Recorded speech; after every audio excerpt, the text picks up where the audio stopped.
토종벌은 요통에서 요통으로 옮기는 순간 가요. 집시타고. 그리고 여러분들이 산에다 갖다 놓은 어디로 가요? 설통으로 가요. 그래서 설통 넣지 마시랍니다. 아마 토종벌 농가들이 오늘 교육받는 내용대로 양봉하시는 분들이 야생벌이 작잖아요. 제대로 하신다면 저는 그렇게 봐요. 야생벌의 개체수가 무지하게 줄어들 수도 있을 거예요. 근데 야생벌의 개체수가 계속 줄지 않는 이유 중에 하나가 이 토종벌은 장점이자 약점일 수 있거든요. 분봉력이 양봉에 비해서 굉장히 심합니다. 본업으로 하시는 분, 벌통 앞에서 딱 버티고 앉아서 자연분봉 받으실 때 대다수가 부업식으로 이렇게 하셔요. 그러니까 내 집에서요 5월달에 내 벌통이 분봉이 몇 통 나가는지 여러분들 모르십니까? 이해 됩니까? 그렇기 때문에 이런 어떤 벌 관리 기법이 굉장히 중요할 것 같은데 아직 토종벌 농가분들은 이런 걸 별로 개념을 안 가지셔요. 그래서 아마 산에 벌이 굉장히 많은지도 모르겠어요.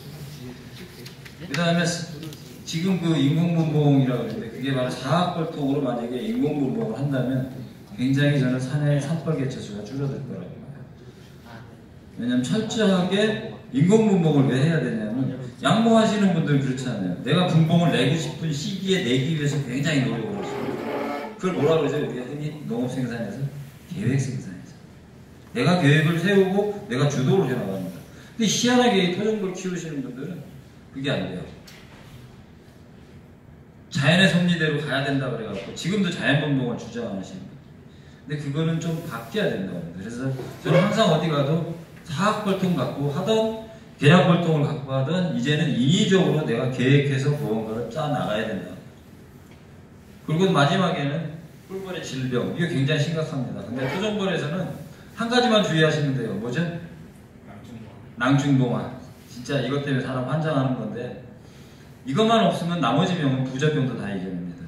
양봉에서는 부저 오거나 석고 오거나 굉장히 타격이 심하잖아요.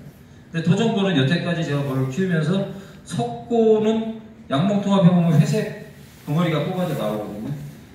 토종벌에서 혹시 회색 덩어리 뽑아져 나오는 거 보신 분 별로 없을 겁니다. 저 벌 키우면 딱 한 개 봤는데 그것도 토종건지 아닌지 확실하게 개념이 없는데 벌통 앞에서 하나 봤어요. 하나. 그렇듯이 석고병에 대해서 별로 그렇게 개념을 안 가지셔도 되고 계절적으로 오는 거잖아요.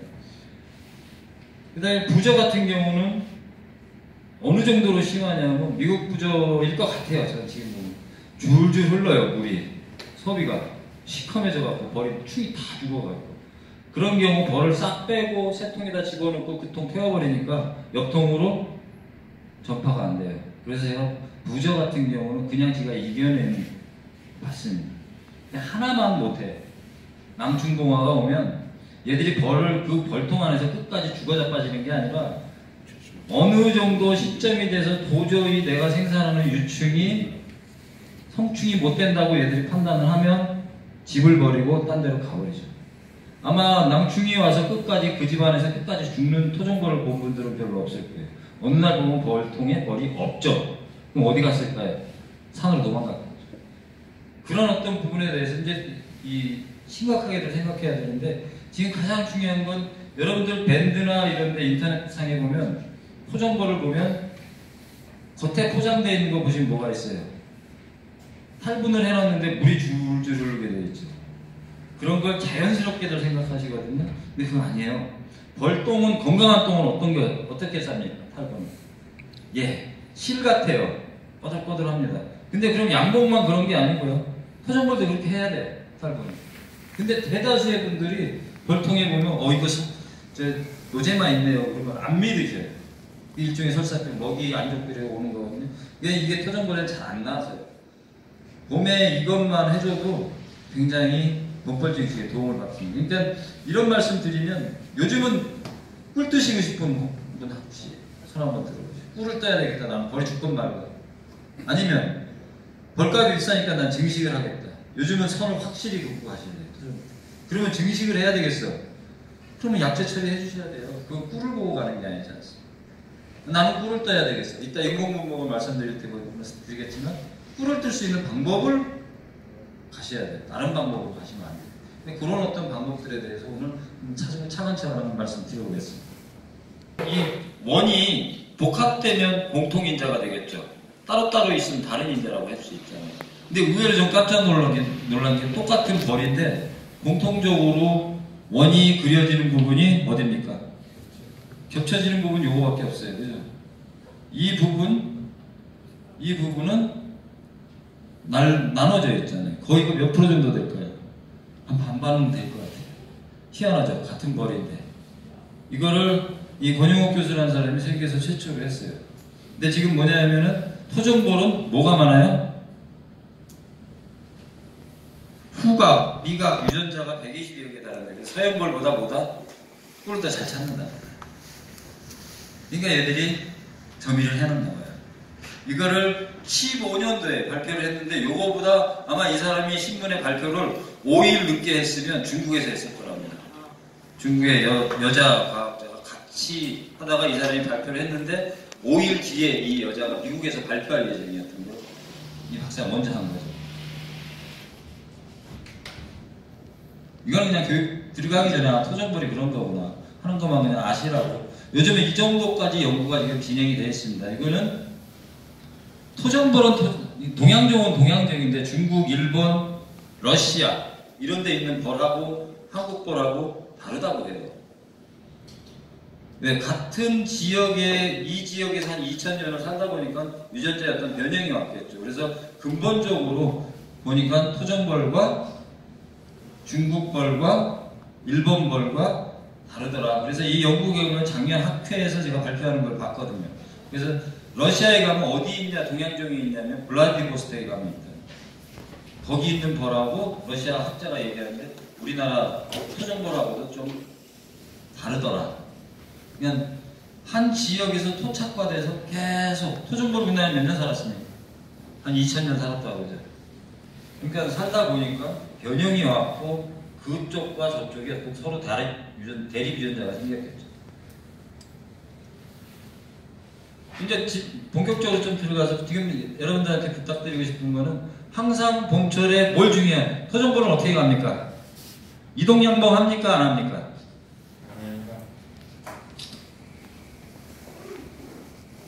대다수의 분들이 토종벌은 다 고정양봉이죠. 저는 앞으로 꿈이 이동양봉 해보는 겁니다.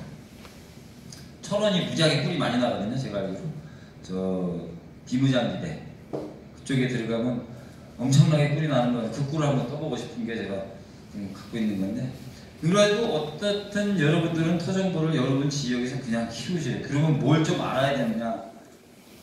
기후, 내 지역, 여기서 얘기하는 대한민국 공통의 기후가 아니라 내가 토종벌을 키우고 있는 지역에 어떻게 일조량이라던가 눈비, 바람도요. 부는 방향이 주로 부는 방향이 있어요. 그럼 바람이 계속 내 집엔 이쪽으로 오는데 거기다 소문을 딱 놔버리면 어떻게 되겠어요? 벌통 속으로 맨날 찬바람이 생생 들어가고, 그럴 땐 어떻게? 방향만 조금 틀어주면 찬바람이 겨울에 들어가는 걸 막아줘요. 계절적으로 그런 거조차도 미세하게 한번 점검을 해보셔야 돼요. 그 다음에 미뤄. 얘기를 하다 보면 좀 답답할 때가 있어요. 내 지역에 화분이 언제 들어오는지를 알을 필요가 있습니까? 없습니까? 토종벌 키우지. 이제는 알아야 됩니다. 그래서 보통 양모하시는 분들은 아시겠지만 내 지역에 화분이 언제 들어오는지 며칠 전에, 요즘 토종벌 하시는 분들도 화분통 넣어주라고 말씀드리는데 얼마 전에 보통 넣어주십니까? 나오겠지만 보통 보름 전에 넣으면 됩니다. 내 지역에 대충 보면 화분이 뭐 2월 15일 날 들어온다? 그러면 화분 떡은 한 2월 초에 넣어주시면 미리 먹으면서 얘들이 육아를 하겠죠. 그런 어떤 개념들이 이제 토종벌 키우시는 분들도 좀 아셔야 된다는 거죠. 그리고 또 한 가지 중요한 거는, 저는 전에 키우면 이렇게 하면 제가 제 벌이 얘가 지금 군마다 다르잖아요. 얘가 상태가 어느 상태다, 얘는 이 상태다, 저 상태다를 알아야 되니까 몰라요. 알고 계셔야 됩니다. 근데 사람은 뭐예요? 기억에 한계가 있죠. 2통, 3통은 상관없어요. 정확하게 알 수가 있는데 50통, 100통이 되면 기억을 못한다. 그러니까 어떤 분들은 그런 얘기를 해요. 벌통 위에다가 이상이 있을 때 돌멩이 같은 걸 하나씩 올려놓는다고. 그러면 나중에 내검할 때 걔만 보면 되잖아요. 만약에 한 100군, 150군 된다. 다 내검을 해야 된다. 허리 뽀사집니다. 그러니까 저 궁금하시잖아요. 양봉 하시는 분들도 막 1000통씩 키우시는 농가들이 저분들은 도대체 그럼 내검한다고 하면 시간 소요를 한번 계산해 보시죠. 한 며칠 하셔야 되잖아요. 그럼 사람 녹초돼요. 그럼 뭘 할까요? 그분들이 그런 식으로 다니시면서 자기 벌의 이상기점만 체크를 해보면 되죠. 그러면 공통적으로 내 공장의 흐름을 알 수 있는 거죠. 왜 그런 거를 좀 계절적으로 어떨 때 무엇을 어떻게 해주셔야 되는지 좀 아셔야 돼요.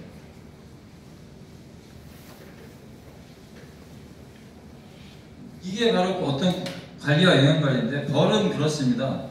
반드시 자연환경과 기술적인 질 좋은 대형화분 공급이 필요하다라는 게 굉장히 중요한 거예요. 사양과 급수. 이 토종벌 하시는 분들 이 개념 없으시죠? 내가 왜 이걸 해야 되느냐? 왜요? 무사양 꿀을 떼야 되니까. 그죠? 진꿀 떼야 되는데.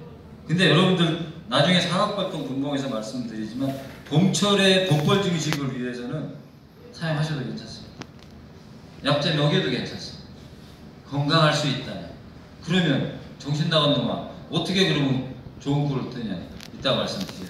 충분히 좋은 꿀을 뜰 수가 있습니다. 전혀 잔류되지 않는. 양봉에서는 그 잔류 걱정 때문에 뭘 하시죠? 전기채미를 하시죠. 봄에 벌을 굉장히 강군 만들어야 언제 벌 뜹니까? 아카시아 꿀을 많이 뜨기 때문에 강군을 만들어요. 토종벌도 벌은 똑같습니다. 10마리가 물어오는 꿀이 많겠습니까? 100마리가 물어오는 꿀이 많겠습니까? 이건 기정사실. 그러면 내가 꿀이 가장 많이 나오는 시기 어떨까요? 한 4월 말부터 한 6월 중순까지. 그죠? 우리나라 거의 꿀의 전부를 다 차지한다고 봐도 과언이 아닐 정도. 그 시기에 무슨 꿀을 얼마나 내가 뜰 것이냐. 그럼 벌싸움이죠.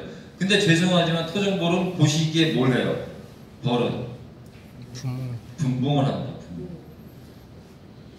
꿀도 제일 많이 나오는 시기에 자연적으로 걔들이 생리적으로 번식을 해야 되는 시기가 돼요. 그렇기 때문에 결정적으로 꿀을 많이 못 떠요. 그러니까 이거를 완화시킬 수 있는 방법, 이런 것도 앞으로 계속 연구를 하셔야 되죠. 그래서 봄벌 관리에 있어서 내가 어떻게 하면 한 4월달까지 강군을 최대한 만들어서 무언가로 작업을 빨리 해버리고 5월달에 제일 많은 꿀을 뜨느냐 마느냐는 누가 해요? 여러분들이 하죠. 그거를 하나씩 하나씩 배워가셔야 됩니다. 그럼 봄벌에 뭘 갖다가 주의해야 할까요? 지금 여러분들 영동이 삼촌이 굉장히 추워요. 그죠? 근데 여기 영동 이쪽 지역은 괜찮죠? 이 같은 영동권 내에서도 기온 차이가 안 나는 거예요. 사람으로 말하면 벌 아주 죽어요. 유충서부터 이거 키우려면 온도 한 35도 정도 유지해줘서 계속 이때 뭘 합니까? 아주 벌은 올겨울 동안 버텼던 에너지에 모든 걸 다 쏟아붓는다고 보세요. 그때 벌을 잘못해 놓으시면 2월 말 3월 초에 굶어 죽는 벌 나오죠. 초방에 머리 먹고 죽는 벌이 1월 말에 절대 죽는 벌 별로 없습니다. 거의 겨울에는 먹이 흡입률이 떨어지거든요. 근데 실질적으로 폭발적으로 먹는 시기가 이제부터라는 거죠. 새끼 키우려고. 이때 잘못 건드려 놓으면 3월 초에 벌 이제 본격적으로 커야 될 시기인데 벌이 없는 게 돼요. 굉장히 그래서 그런 점을 주의하셔야 됩니다. 그리고 반면에 여러분들 지금 화분 달아온다고 해서 그거 되게 좋다고 생각해서 한번 우리 이치적으로 생각을 한번 해보시자고요. 요 시기에 꽃이 피는 그 꽃이 어떻게 됩니까? 수고했어. 얼었다, 녹았다. 그러면 저는 그런 생각을 해본 적이 있거든요. 이걸 먹었을 때 얘들이 괜찮은가? 안 괜찮을 것 같아요. 사람도 얼었다 녹았다고 뭐 별로 좋을 거 없거든요. 그렇듯이 어떤 기후변화가 굉장히 핵심하다는 거죠. 또 요 시기가 1년 중에 벌은 제일 조금일 때예요. 근데 산란은 해놨어요. 이거 보호는 해야 돼. 확 추워져요. 근데 이 시기에 뭘 아까도 말씀드렸듯이 보호를 강화해 주시죠. 그 다음에 이 마지막에 있는 지역 상황 고려하지 않은 거는 어떤 분들이 아까 말씀드린 1월 달에 다 뽀개갖고 그냥 벌을 다 분해시켜서 집어넣어요. 이거 좋지 않아요. 더군다나 그 시기에 남쪽 같은 거 가능할 수도 있어요. 욕지도 가보니까 그렇더라고요. 1월에 화분이 들어옵니다. 울줄울줄. 동백꽃 화분이. 그런 데하고 여기하고 여러분들하고 똑같이 비교를 저기 화분 주니까 나도 줘야지 그럼 됩니까? 안 돼요? 안 되죠. 적절하게 맞춰줄 필요가 있습니다.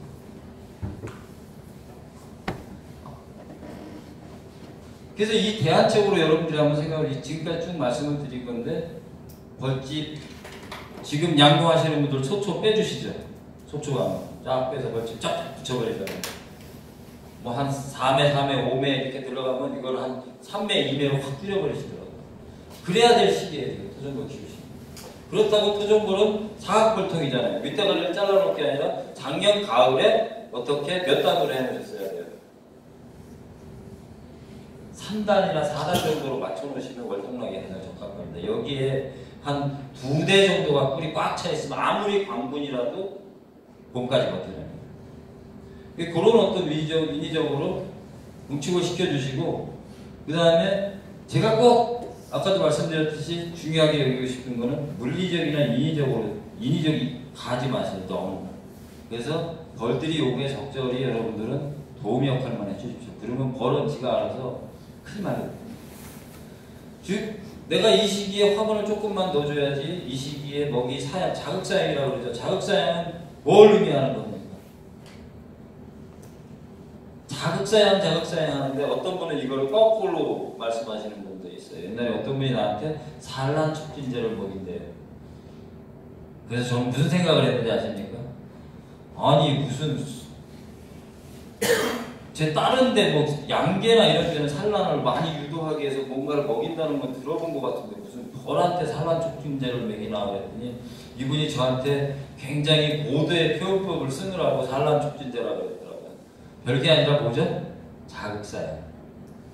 이거 자극사양 해보면 확 다릅니다. 그럼 자극사양 양은 얼마나 주십니까? 저는 한 200cc 정도만 줍니다. 토종벌은 그것만 먹어도 충분해요. 그거에 따라서 양을 맞춰주죠. 조금씩 늘려줍니다. 그러면 어떻게 돼요? 갑자기 먹이가 유입되는 걸 여왕이 어떻게 합니까? 밥 들어오네, 먹을 거 들어오네. 그럼 여왕은 뭘 합니까? 배를 키웁니다. 산란이 반짝반짝 일어나죠. 이런 것들을 조금씩만 건드려 주시면 된다. 그러니까 어떻게? 산란 늘어나니까 보온 강화해줘야 돼요. 혹시 벌을 집 마당에 키우시는 분 계십니까? 없으세요? 집 마당에 키우시면 이 시기에 꼭 2차 보온을 어떻게 해주냐면 벌통을 완전히 지금 쌓아놓으신 상태에서 보온덮개 하나를 더 갖다가 완전히 쌓아보셔요. 그럼 그걸 어떻게 아침에 가서 벌은 다녀야 되지 않습니까? 살짝 열어주고 저녁에 덮어버리고. 그래서 아까 집에서 키우는 분을 여쭤보고 가까운 데 있으면 그걸 한번 해보시고 그럼 봄벌 크는 게 확 다르다는 걸 알 겁니다. 겨울에 찬바람, 밤에 찬바람 드는 걸 막아주시라. 2차 보온 해준 것과 안 해준 것은 차이가 커요. 저희 옥천이 따뜻하다고 해도 제가 조금 신경을 써서 키우면 4월 한 15일쯤 제가 분봉을 내거든요. 인공분봉을 한 4월 그때쯤 해버립니다. 그러면 4월 15일 날 분봉을 낸다는 거는 저희 아무리 이런 5월 자연분봉은 5월 1일에서 5일 사이에 나옵니다. 그럼 보름이상 땡겨지는 거잖아요. 지금같이 이런 것을 해줬을 때 그게 땡겨진다는 얘기죠. 그러니까 지금도 여러분들이 계신 지역의 벌의 자리가 바람이 얼마나 드는지 아니면 그 자리에 습기가 많은지 아니면 겨울에 아늑한지를 감안해서 사육 상태를 결정하면 굉장히 분봉을 빨리 받을 수 있어요.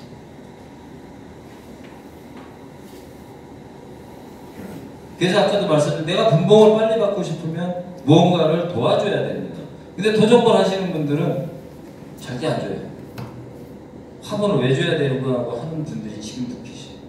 근데 이거는 화분은 꿀은 흔히 그런 얘기를 해야죠. 이제 벌들에게 기호식품입니다. 근데 새끼를 키우는데 가장 중요한 게 뭡니까? 오늘 그래도 양보하시는 분들이 있어서 편해. 제일 중요한 게 뭡니까? 앞에 앉으시면 못 줘요. 새끼를 키우는데 제일 중요한 게 화분입니다.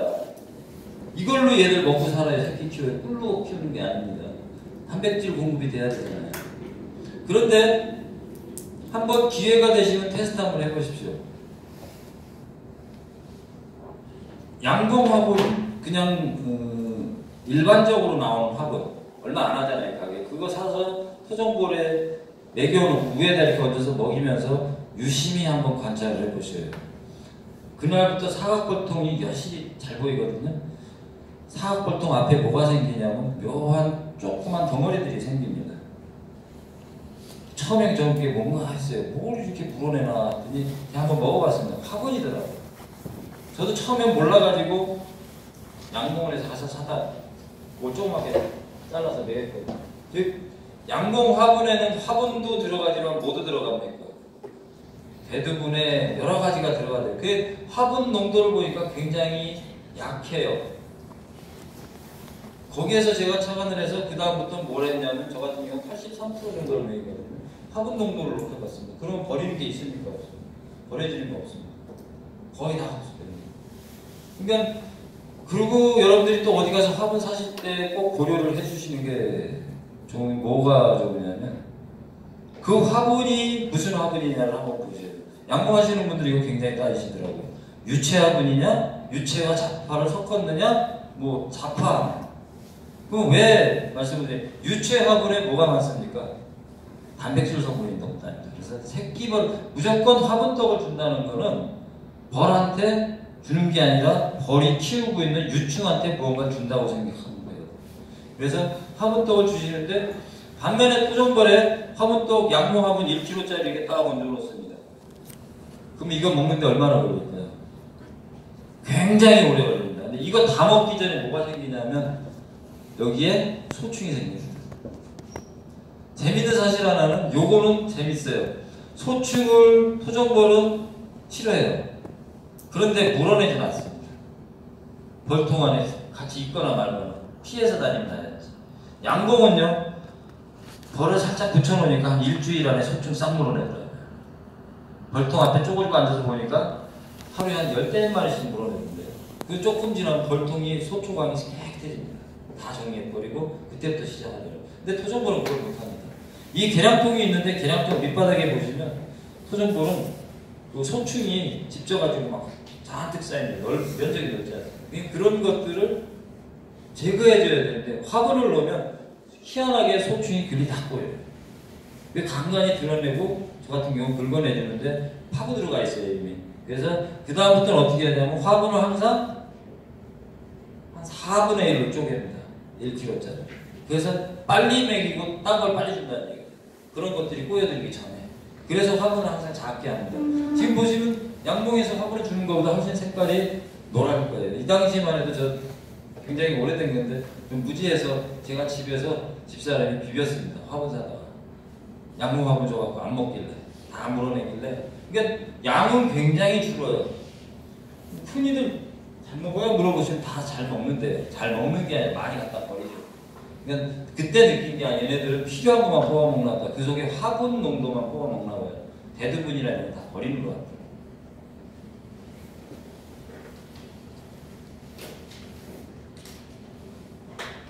지금 토종벌 하시는 분들, 지금 사각벌통 쓰시는 분들 보시죠.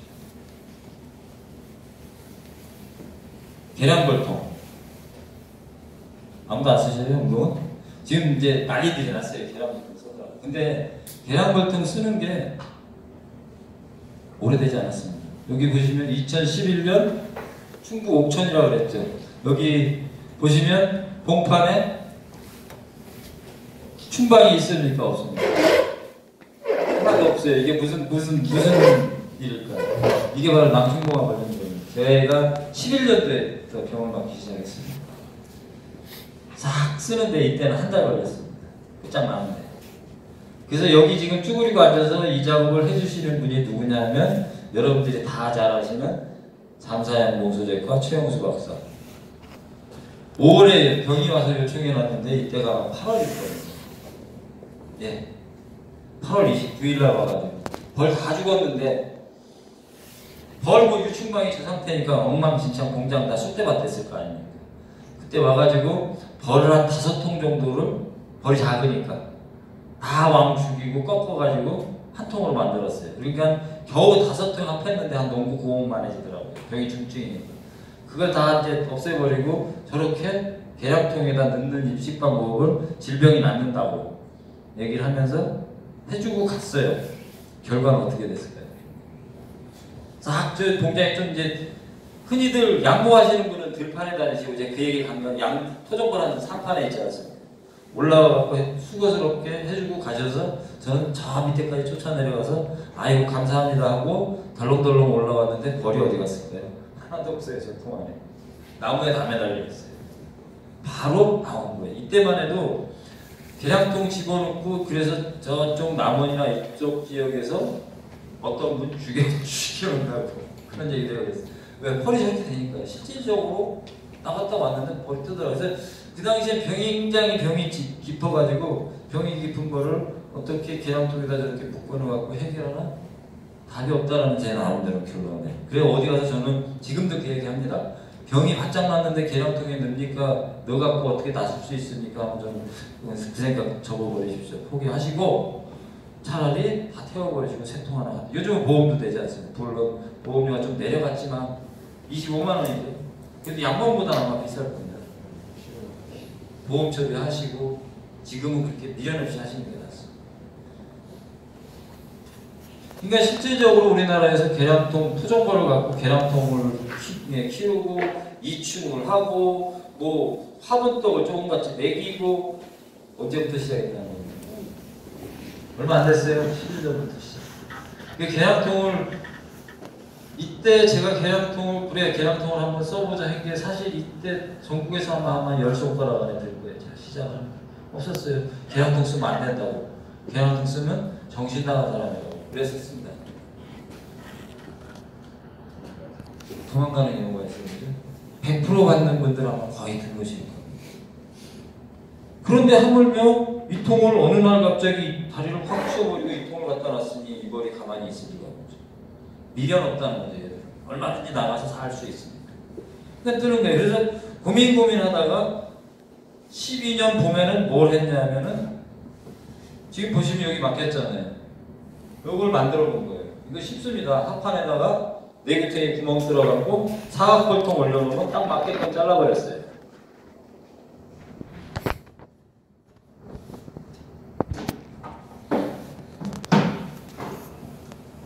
이렇게 하면은 어떻게 되죠? 벌통을 위에 올리면 벌이 어디로 다니죠? 이때부터 얘들한테 집은 여기가 되죠.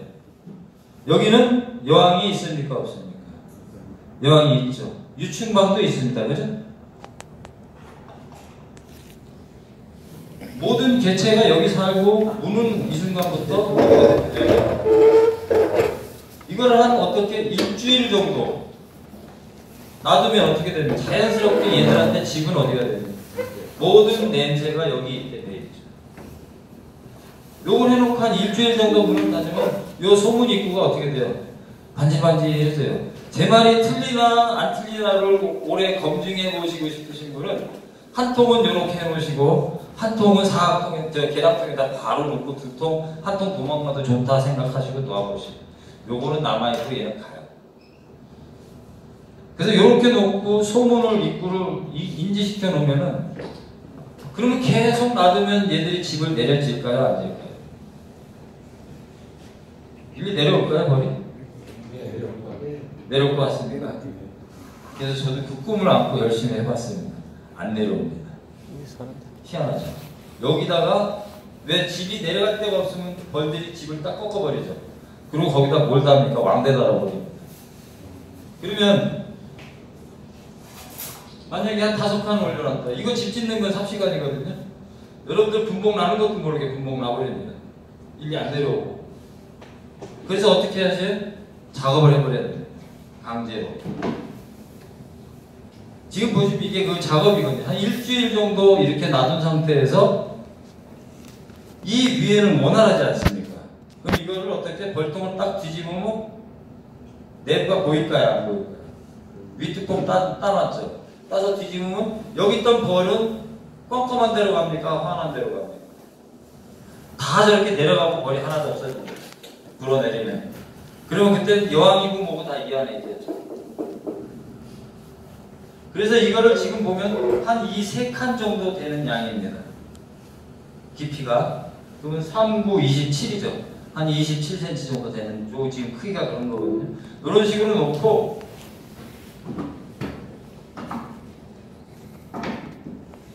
소초를 띄어낸 소초광을 이렇게 만드는 겁니다. 아까 농진천 박사님 보시면 어떻게 이걸 프레임 다 뜯어내고 그냥 끈으로 묶어놓으셨죠. 근데 저렇게 하면 나중에 지고 굉장히 작업이 어려워지더라고요. 그래서 그 부분에 제가 곰곰이 생각을 하다가 소초를 싹 뜯어내고 비틀만 갖고 소초광만 갖고 여기다가 어떻게 지금 하나씩 이게 수술을 하는 겁니다. 벌을 잘라내서. 그럼 여기는 꿀이 있습니까 없습니까? 꿀 하나도 없죠. 꿀을 만약에 여기다 매달아서 놔두면 어떻게 될까요? 무너지죠. 무거워서. 그래서 유충박만 이렇게 잘라서 지금 이 세 번째 그림에 있는 것 같이 지금 보시면 고추끈으로 묶기 전에 이 소초광 안에 벌집이 깔끔하게 들어가게 작업을 해주셔야 돼요.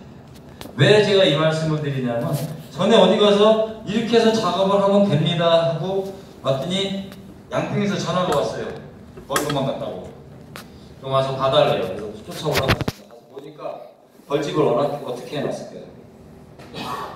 이분은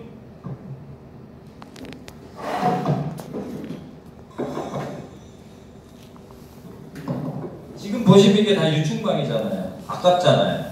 그러니까 이 안에다가 제가 그 당시에도 분명히 딱 어떻게 카타칼로 자르면 깨끗하게 잘라지지 않겠습니까? 여기다 집어넣으라고 말씀드렸더니 이걸 아까우니까 포개놨어요.